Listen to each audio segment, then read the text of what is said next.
রহমাতুল লিল আলামিন তখনো পর্যন্ত উম্মতের দরদ, যেই উম্মতেরা পাগল বলে গালি দিল, যেই উম্মতেরা পাথর নিক্ষেপ করে করে শরীর থেকে রক্ত ঝরাইল, নবীজি উম্মত ওই উম্মতের জন্য এত পাগল, ডাক দেয়া কয় জিবরাইল এদেরকে মারা যাবে না। আমি আল্লাহকে বলবো, আল্লাহ আমার এই উম্মতেরা বুঝে না, বারবার আমি এদেরকে বুঝাইবো। আপনি যদি এদেরকে ধ্বংস করে দেন, কার কাছে আর দাওয়াত দিব? আপনার তাওহীদের দাওয়াত কার কাছে দিব? এদেরকে মারা যাবে না। নবীরে কষ্ট দেয়, পাগল বলে গালি দেয়।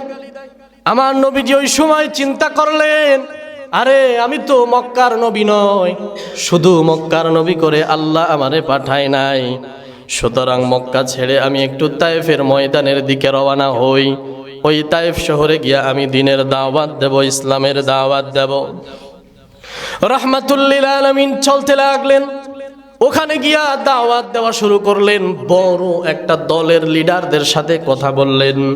3 জন লিডারকে ডাক দিয়া বললেন, কাবিলায়ে সাকিব গোত্রীর আমি আল্লাহর পক্ষ থেকে রাসূল হয়ে এসেছি, তোমরা আমাকে গ্রহণ করে নাও। আমার ভাইয়েরা অনেক লম্বা কথা, ঠাট্টা বিদ্রুপ করলো, আর নিজের সন্তানদেরকে ডাক দিয়া বলল, আব্দুল্লাহর বেটা এই মোহাম্মদ একটা পাগল, ওরে পাথর নিক্ষেপ করে করে মক্কায় পাঠায় দাও। আমার ভাইয়েরা, ছোট্ট ছোট্ট বাচ্চারা চুকা চুকা পাথর হাতের ভিতরে নিল। আমার নবীর সুন্দর চেহারার দিকে, সুন্দর শরীরের দিকে নিক্ষেপ করা শুরু করলো। আমার নবীজির সফট শরীরের ভিতরে পাথরটা লাগে, যেখানেই লাগে ফিনকি দিয়া রক্ত বের হয়ে রক্তগুলো গড়তে থাকে। আল্লাহু আকবার পড়ে। আমার ভাইয়েরা, ইতিহাসের ভিতরে পাওয়া যায়, তারিখের ভিতরে পাওয়া যায়, নবীজির শরীর থেকে রক্তগুলো বের হয়ে পড়ে, পড়তে পড়তে জুতা মুবারক আটকে যায়, ওখান থেকে একটা ফোঁটা রক্ত জমিনের ভিতরে পড়বে পড়বে এমন ভাব। আল্লাহ জিবরাইল আমিনকে ডাক দেয়া বললেন, ও জিবরাইল কই রে?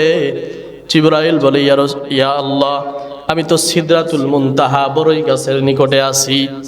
আল্লাহ ডাক দিয়া বললেন, ও জিবরাইল আমার বন্ধু তায়েফের ময়দানে রক্তাক্ত হয়ে আছে, যাও একটা ফোঁটা রক্ত জমিনের ভিতরে পড়বে পড়বে ভাব।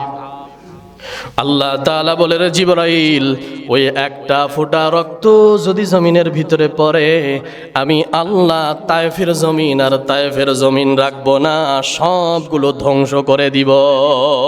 আল্লাহু আকবার। আমার ভাইয়েরা, জিবরাইল আমিন ওই সিদরাতুল মুনতাহা থেকে 600 ডানা একেবারে টাপ দিলেন, এক টান দিয়া তায়েফের ময়দানে চলে আসলেন।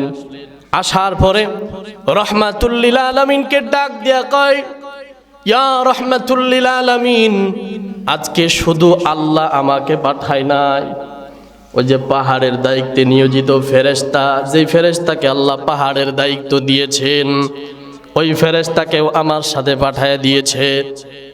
আপনি যদি একটা অর্ডার দেন, অনুমতি দেন, তায়েফের জমিনটা উল্টা করে মাটির সাথে ধসিয়ে দিব। আল্লাহু আকবার বলে।